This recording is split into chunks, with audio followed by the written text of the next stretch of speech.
The First World War was meant to be the war to end all wars, but its crippling effect on the global economy and the harsh restrictions imposed on the losing side meant that by the 1930s, trouble was brewing.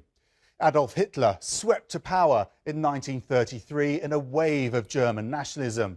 Japan had already invaded Manchuria and had bigger ambitions for its global empire.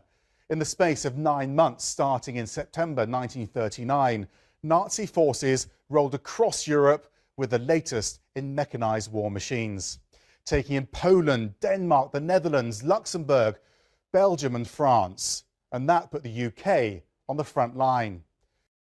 The Battle of Britain raged in the skies with nightly bombings of the country's major cities. In London, the Blitz saw the city attacked from the air for 57 consecutive nights. But the UK's resilience caused the Nazis to call off plans for a full ground assault. In 1940, Italian forces pushed into Africa, invading Egypt and bringing northern Africa into the war.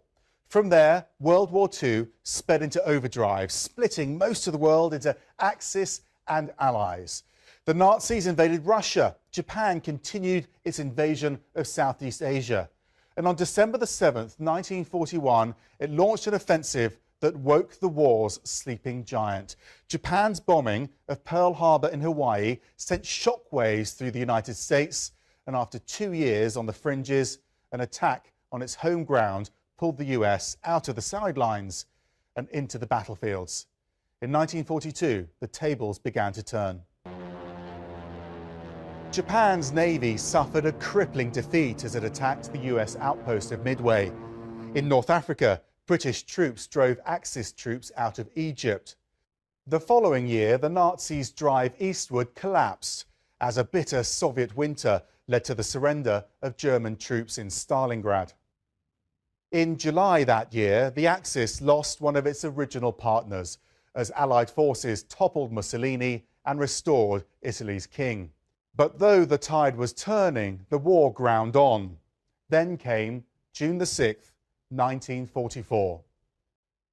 D-Day, the biggest invasion in history. More than 5,000 ships, 11,000 planes, and more than 150,000 servicemen.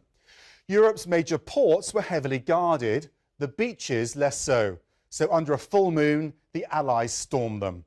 British forces took Sword Beach and Gold Beach, the Canadians took Juneau, and the Americans, Utah and Omaha.